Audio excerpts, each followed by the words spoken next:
आजच्या प्रेमवर डाऊट चाललेत. गिव्ह अँड टेक पैसे, रिचार्ज मार, आय लव्ह यू म्हणते, पिझ्झा खाऊ घाल, एक ड्रेस आण, माझा बर्थडे सेलिब्रेट कर.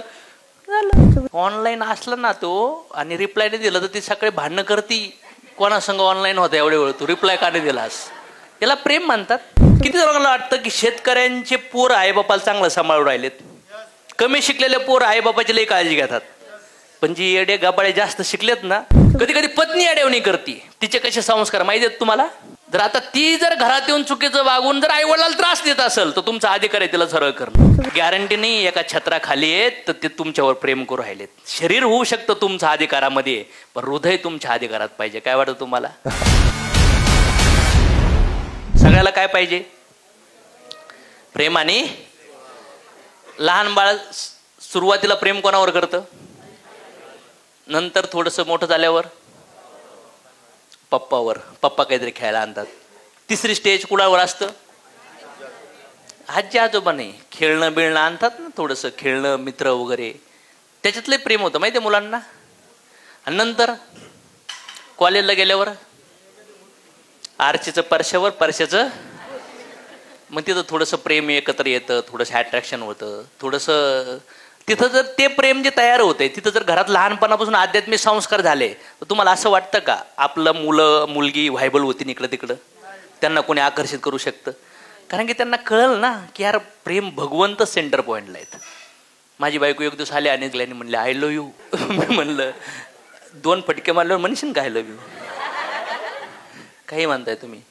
म्हणलं मग ह्या असे नवरे लय झालेत इथून मागच्या जन्मात, वेगळ्या वेगळ्या जन्मात लय केलंय आपण, आणि आय लव्ह यू आहे ना असं सुकून जातं म्हणले. आता लय भारी घर बीर, तुझी लाईफस्टाईल सगळं आहे ना टकाटक, म्हणून एकदम टवटवीत आय लव्ह यू आहे फुलल्यासारखं. पण हे असंच राहील का सांग मला.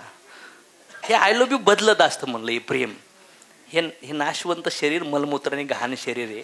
मी काय तुझं दुःख वाचू शकतो का, म्हातारपण, आजारपण, मृत्यू. तर कुठं मला आय लव्ह यू म्हणतेस, त्या भगवंताला आय लव्ह यू म्हण, ते तुझं सगळं वाचू शकतील. येस, जे आपली पत्नी, जे आपले मुलं, जे आई बाप, त्यांना भगवंताला कनेक्ट करा, आपण मोकळे ना. याला कोणाचीच अटॅचमेंट नाही जिंदगीत.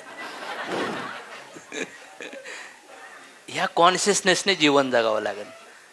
मग ह्या धर्तीवर आलो तर आपण इच्छा पूर्ण करायला आलात ना. लई इच्छा पूर्ण केल्यात भगवंतानी. फार दयेमुळे आपल्याला मनुष्य जीवन दिलंय, याला वाया घालो. आता हे दोघं मुलगा मुलगी जन्माला आले, एकमेकाला कुंडली माहिती आहे, कुंडली जात पात लय वाद येतात समाजामध्ये आहे ना, एकत्र येता येत नाही बिचाऱ्यांना. प्रेम तर तयार, प्रेम एक आकर्षणे होते. ऑनलाईन असला ना तो आणि रिप्लाय नाही दिला तर ती सकाळी भांडणं करती, कोणासंग ऑनलाईन होता एवढे वेळ, तू रिप्लाय का नाही दिलास. याला प्रेम म्हणतात. प्रेमाची खरी व्याख्या काय, प्रेमाला आझादी पाहिजे. काय वाटतं, आझादी पाहिजे, फ्रीडम पाहिजे. प्रेम म्हणजे काय, त्या समोरच्या व्यक्तीला कशात खुशी आहे ना, चला त्याच्यात आपण खुशी मानणं, याला प्रेम मानतात. पण आजचं प्रेम तसं नाहीये. आजच्या प्रेमवर डाऊट चाललेत. Give and take policy, recharge मार, आय लव्ह यू म्हणते, पिझ्झा खाऊ घाल, एक ड्रेस आण, माझा बर्थडे सेलिब्रेट कर, झालं. आजचे प्रेम. एका मुलाला मी पकडलं, म्हणलं काय लई प्रेम आहे. हो म्हणलं, एकाच वेळेस मी 10 मुलीला आय लव्ह यू म्हणतो ऑनलाईन. असं पण चॅटिंग चालतं. काय शोधू राहिले ते पोरं, प्रेम आणि सेवा शोधू राहिलेत. काय शोधू राहिले तर आपण पण गेलो आहेत का नाही या वयातून. आपल्या पॅरेंटिंग हा पार्ट आहे. जे मुलं आहेत, ज्या संस्कार लागण्याची फार गरज आहे, तर त्या मुलाचे कर्म काय आहेत, त्यांचे कर्म काय आहेत, कुंडली जुळती नाही जुळती, कुंडली का जुळावं लागतात, किती गुड आणि किती बॅड कर्म आहे यांचं मॅच होऊ शकतं का, याच्यासाठी कुंडली मिळवल्यात. आता दोघाचा कर्म गुड आहे, दोघं पण शक्ती खालू खालू रड्या गळ्या गळे घालू म्हणतात की आम्ही जगणार, आम्ही जगून दाखवणार, आमच्यात भांडणं होणार. त्यांचा आत्ताचा प्रेझेंट काळ बोलतोय तो. असंच आईचा मला एक फोन आला आणि म्हणली माझ्या मुलीचं एका मुलावर प्रेम आहे, पण ते आमचं जातीत बसत नाहीये, पण ते आता ऐकत नाहीयेत.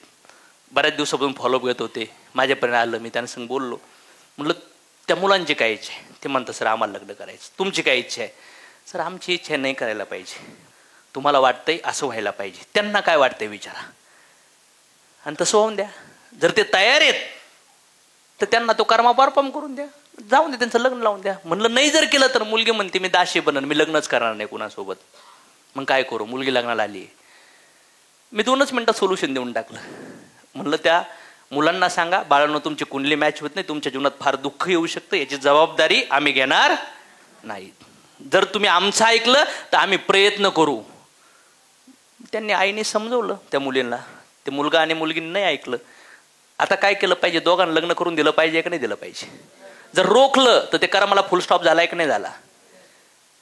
भोगू द्या ना, शेवटी मोठे झालेत का नाही ते, जगू द्या त्यांना तसं जगायचं. तसं जेवढी जिंदगी आहे तेवढी. मध्येच खसकले तरी म्हणलं रडू नका पुन्हा. कशाला रडता? एवढाच दिवस तुमचं आयुष्य होतं. समजतंय का तुम्हाला? पटपट सोल्युशन काढले पाहिजेत. आज कधी कधी आई वडिलांमुळे आपल्या पत्नीला त्रास होतो, आपल्याला त्रास होतो का नाही? कधी कधी त्यांच्या विचारामुळं डिसिजन घेतले पाहिजे की नाही घेतले पाहिजेत? सांगितलं पाहिजे, दादा अक्का तुम्ही तुमचं जीवन जगलात, तुम्हाला काहीच कमी पडून देणार नाही आम्ही.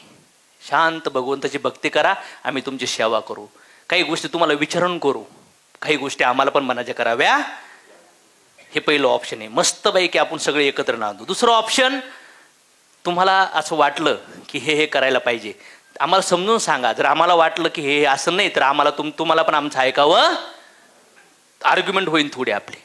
जर आपली पत्नी आहे, ती अर्धांगिनी म्हणून आहे, तिची सेवा करणं, तिची काळजी घेणं कुणाचं कर्तव्य आहे? माझं कर्तव्य आहे. तिला जर त्रास होतोय तर तो त्रास मिटवला पाहिजे का नाही पाहिजे? नका ऐकू अशा वेळेस. धर्माचं पालन करा, कर्तव्य पालन करा, हायर पर्पजसाठी काम केलं पाहिजे. कधी कधी पत्नी अडवणी करते. पत्नी तुमची आहे पण 22, 23, 25 वर्ष तिला दुसऱ्या घरात जन्म दिलाय. तिचे कसे संस्कार माहिती आहेत तुम्हाला? तिच्या सवयी, तिचे शब्द. जर आता ती जर घरात येऊन चुकीचं वागून जर आईवडिलाला त्रास देत असेल तर तुमचा अधिकार आहे तिला सरळ करणं, प्रेमाने. पण सरळ तुम्ही रागाने नाही करू शकत, थोडं आध्यात्मिक विचाराने करावं लागेल. बरेच लोक मानतात, सर तर मी तर सगळं बदललोय पण माझे घरचे बदलत नाही. लगेच बदलतील का हो घरचे? बिलकुल नाही बदलणार. थोडा वेळ घ्यावा. वा, आता हे टॉक माझ्या आईबापाने जरी ऐकला ना तरी त्यांना असं वाटणार नाही की सर चुकीचं सांगू राहिलेत. काय वाटतं तुम्हाला? पण कधी कधी माणूस कन्फ्युजन मध्ये येतो आणि मग कुटुंबामध्ये त्रास व्हायला लागतो माणसाच्या.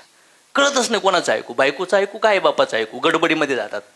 काहीच गडबड नका घेऊ, निर्णय घ्या. काय करा? 60-70 वर्षाची लाईफ आहे ना, जगून जा. आणि फुली जगून गेले पाहिजे तर आयुष्य जगू शकतो आपण.